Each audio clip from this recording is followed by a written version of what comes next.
it down with Hand of the Week. Okay, we're back with another Hand of the Week with Patrick. Gentlemen. Hey, man. Ladies. How's it going? I'm good. How are you, man? I'm good. It is, it's a little later than we normally do this, so it looks a little darker in my room here. But you've got lots of light behind you. So. I've gone into the downstairs office to make sure that we don't keep anybody up upstairs. So it's actually nice and nice. Gotcha. Nice here at home. So, the All-Star game just happened. So, National League won. And you know what? That's fine by me because guess what? The Red Sox aren't winning or going to the World Series, so I don't care about home field advantage. So you know what? Good riddance to whoever in the AL ends up having to go play on the road. But I will tell you this much. There's controversy in all sports at all times, and, baseball tends to stay away from it as long as there's not any, strike.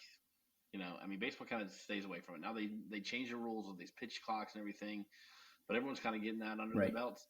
Let me add a little bit of controversy out there. Can we please go back to everyone playing in their own uniforms and sporting their own threads? Those uniforms were brutally bad.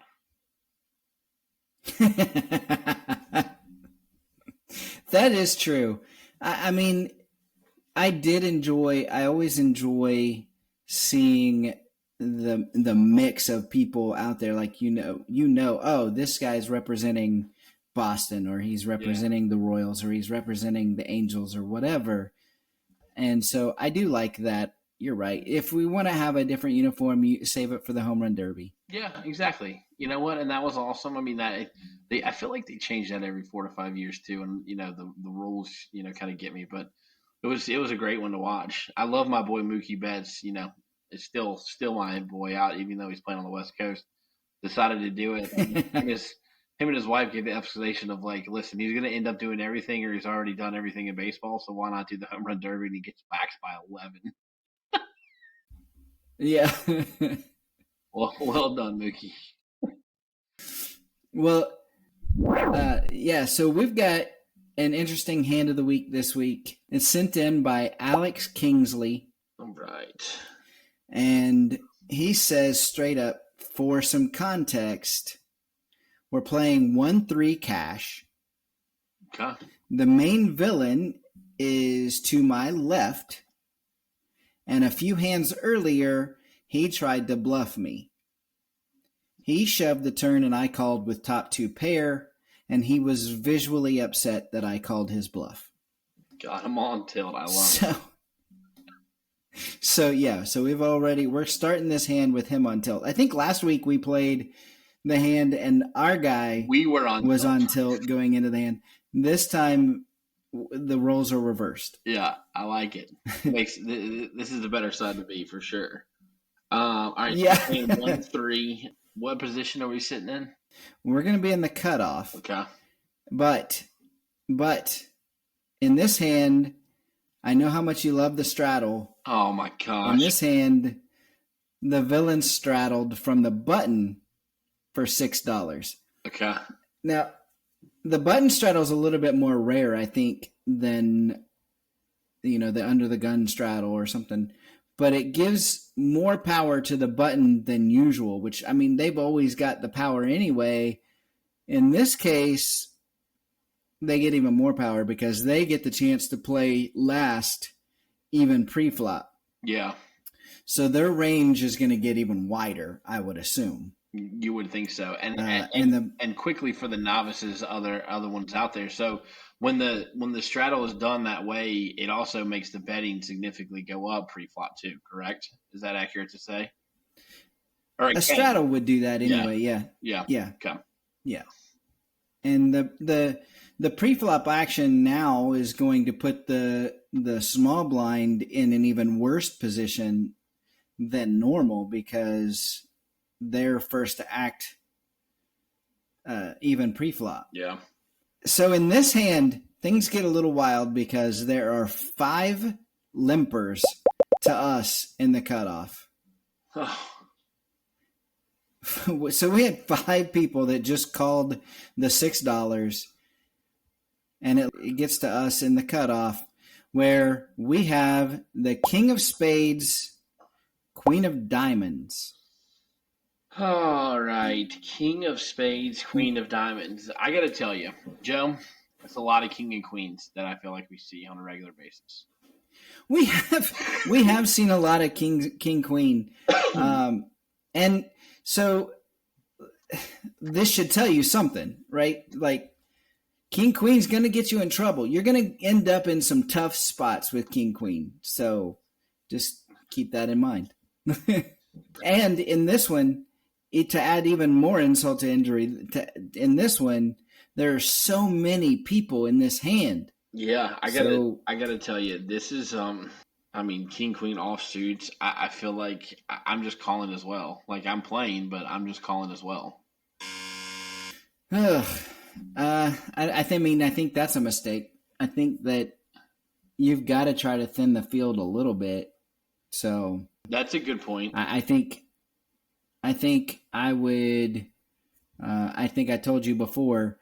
My general rule with a limper. I want to say 3 times. Yeah, so I go 3 times what they put out there. So 3 times 6, that's 30. Yeah, and then I add $6 for every limper. So we would be putting a significant amount of money out there. I'm over here calling, and Joe's putting in $45-$50 bet. and Alex is kind of with me. He makes it 40. Okay. So way off. All right. So he makes it 40. What ends up happening from there? The villain calls as well as 2 of the limpers. Okay. It doesn't tell me what position the limpers are in, just that 2 of the limpers called. Everybody else, that means 3 of them folded. So, that's, strategy well done. You did thin it out, and you got the pair of deuces that, takes us on the turn out of the picture, something like crazy like that. Right. Exactly.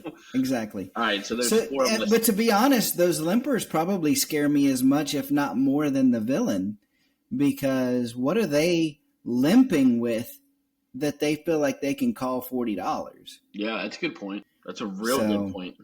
Or maybe they're kind of like me of like, okay, well, maybe we'll just limp into this. But anyway, all right, so Alex bet 40. We've got the villain and 2 of the limpers that saw the 40. Yeah, so we've got somewhere around 160. It's probably a little bit more than that with the blinds, but I don't know who called and who didn't. So we're going to say somewhere around 160 in the pot. Come. The flop is the King of Hearts, 5 of Spades, 10 of Clubs. It checks to us. You have, top pair, some backdoor straight possibility. So what are you going to do now? All right. Oh, you're right. We do. The little backdoor straight possibility there. So we had a $40 bet the first time, give or take 160 in the pot. I'm probably going somewhere in the neighborhood of 75 or 80, maybe even more, to be honest with you. Probably, probably closer to 100, to be honest with you. Top pair. Okay. I'm probably going closer to 100 with how I like it. That one, yeah. I like the aggressiveness. That's good. Maybe we're picking up some moves here. We are indeed. I do like that. Alex, I do not like his move here because he bets less now. He goes to $60. So he only bet $20 more than he bet pre-flop. Yeah. That's going to leave some people in.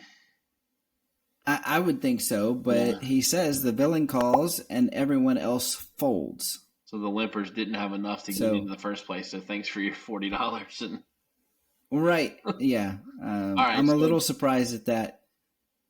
So it's us and the villain? Yeah, just us and the villain. All right. I mean, I feel like a lot of people do this where they do like a downsize their bet on the flop.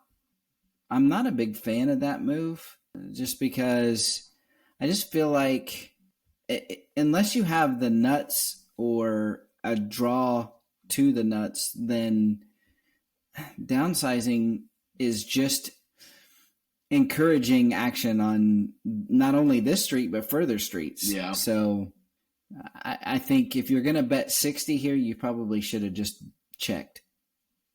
Fair. In my opinion. But it did do a good job of getting the other two out, so that's good. Yeah. So now we're somewhere just south of 300 in the pot, if I'm doing my math right. 60, 60, 120. Yeah. Yeah, approximately 280 in the pot. We're now heads up to the turn, which is the 10 of diamonds. So now the board pairs. See, this is where I go back to, do I, stay aggressive, or do I go back to like what you guys have been talking about, like lose less? Well, in this case, with a little bit of the background info that I've already got him, we called his bluff and got him a little bit on tilt. I'm probably going to push again here. No, not that term. Whoever our friend was a couple weeks ago, I didn't. Yeah. I called myself. I'm going to move a little bit further in on the action. I mean, I'm probably going. So Alex only did 60, but I was thinking in the 75 to 100 range. So the pot's 280 now. I'm probably going at least probably 120 to 140, half of the pot. Half pot, yeah. You're worried about the board pairing, but I'm still feeling okay about it. Yeah, I understand. So we're getting in this kind of range now where we've got you out of your comfort zone, where you're starting to push the action a little bit more. Now we've got to get you thinking about ranges of hands for people, right? Yeah. And in this particular case, I feel like that 10 helps him more than it does our range. So I feel like in this case, anyway, I would probably check and then call if they bet. Okay. Let me ask you this though. Does it? So if in that instance, if we show any kind of weakness, the weakness would be a small bet, correct? Check is not necessarily a weakness necessarily, right? It can be. It depends on what our style of play is, I guess. Yeah. But it can show some weakness, but at the same time, I would say, what's he gonna bet? If he bets half the pot, then it gets the same result, right? Yeah. If we're gonna call, then some people would say, I would rather be the one pushing the action. Yeah. Putting the pressure on them, which is what you're doing. I just personally, I think I can check here and look for some reads from the player, from the villain. Makes sense. And say, okay, what if they check back to me? Great, Yeah. But if they bet, then they're probably only putting in what we said, and if they put in more than that, then that tells us something also. Yeah. So we can reevaluate at that point. What did our friend Alex end up doing? Alex bet 110. Okay. So you guys were right there in the same ballpark. Yeah. And the villain calls again. All right. So now there's about 500 in the pot. Yep. So now the river is the 9 of hearts. So we've got King of Spades, Queen of Diamonds. The board shows King of Hearts, 5 of Spades, 10 of Clubs, 10 of Diamonds, 9 of Hearts. Yeah. So unless he's holding pocket 5s or 9s, the only thing that takes us down is a 10, maybe, or if he does have a king, ace king, Queen Jack. Oh, well, see, that's why you're the pro, my friend. Oh my God. Queen Jack. Yeah, Queen Jack takes us down. Yeah, see, this one's real interesting because if we're continuing how we're going, again, I don't know what our stack was, but I've controlled everything so far, so I'm going to control again. Yeah, this is a big pot. I don't know what our stack is, but I'm definitely somewhere in that 200 range. Yeah, If you continue that route, if you didn't check right. on the turn, then Playing it as you played it, then yeah, I yeah, understand. I'm probably continuing my path here as well, and I'm check. check calling. Okay. In my mind, the 9 didn't change a whole lot. It does complete Queen Jack. It does allow that to be the straight, but I don't feel like, as played, that hand makes a lot of sense for them. I don't think it makes it to the river in this situation. I could be wrong, and I would pay for it if that's true. Yearly for it. But I would check and then probably call a bet from them. And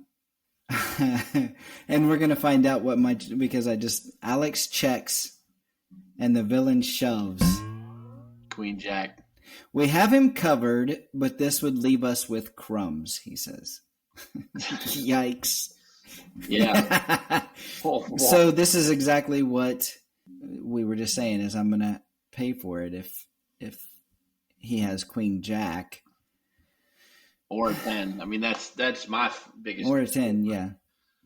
What did Alex do? So Alex says, I almost called since I blocked the straight, and I felt he would have check raised the turn if he had a 10, which I would agree. Yeah. But he looked very calm and comfortable, so I ended up folding. He shows the bluff, turning over the Queen of Hearts, 9 of Spades. So, going back to the very beginning in full circle, our villain over there on tilt was wanting payback real bad. He was determined to get a bluff through. He was ready to go. He was like, I'm getting a bluff past this guy, and he sat there calmly and got it. You know what? And he rubbed salt into the wound by flipping it. By showing the bluff as well. Yeah, that's rough. Alex, I don't know how the rest of your night finished out, but that's a tough one. I mean, here's the good news. Essentially, we were playing with his money anyway because of the bluff that we called earlier, right? That's actually a very good point. And you know what? It depends on how much chatting was at that table. But, maybe that's one of those under there is like, all right, well, you tell yourself, hey, well, at least he got his money back. Keep the guy on tilt. Right. Oh, I'm looking at this hand, though, and I'm trying to figure out, now that I know the result, I'm trying not to be results-oriented in this analysis, but I feel like I might have made the call in the moment. Yeah. It's not really, I don't know, the price is not necessarily the right price to call if we're only left with crumbs. So we don't know what stack sizes are. No. I'm just trying to make a guess on what that shove would have been. Well, let me tell you, from my point of view, I would have won one way and lost the other. And let me tell you, if I played it like I did, where I kept control the whole time, and I bet around that 200 number, if we still had it in our hand, which it sounded like we did, and then he came over the top and shoved. At that point, I'm probably calling that shove. So I probably end up. 100%. You're taking that one down.